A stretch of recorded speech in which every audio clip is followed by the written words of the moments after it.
जब मोहब्बत कुर्बानी मांगे और परिवार भरोसे को तोड़ दे, तो इंसान के पास क्या बचता है? प्रार्थना।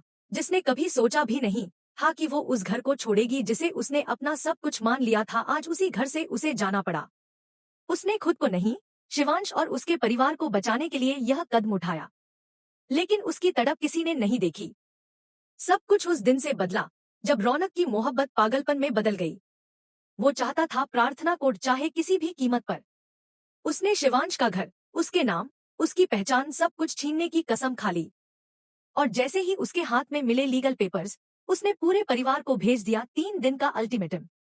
घर खाली करो, वरना मैं खुद सब कुछ छीन लूंगा। बुआ माँ, जो कभी इस घर की रीढ़ थी, अब खुद टूटने लगी।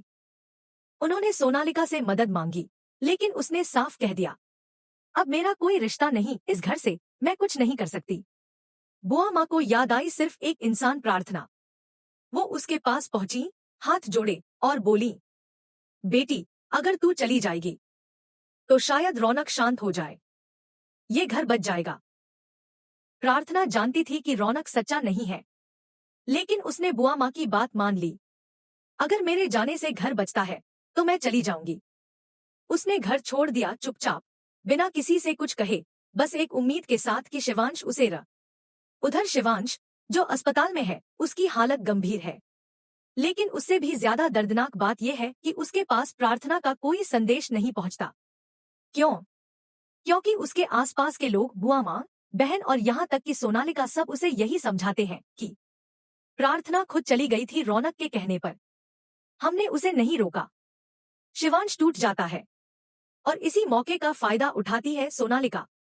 सोनालिका, जो अब फिर से शिवांश की जिंदगी में आने की कोशिश कर रही है, कहती है, देखो ना, किस्मत ने तुम्हें मुझसे मिलवाया और प्रार्थना चली गई।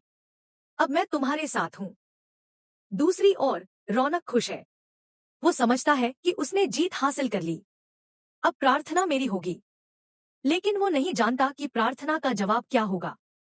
प्रार्थना रौनक से कहती है, भले ही मैं शिवांश से अलग हो गई हूँ, पर तुमसे कभी नहीं जुड़ूंगी। मेरे दिल में तुम्हारे लिए सिर्फ नफरत है और ये कभी नहीं बदलेगी।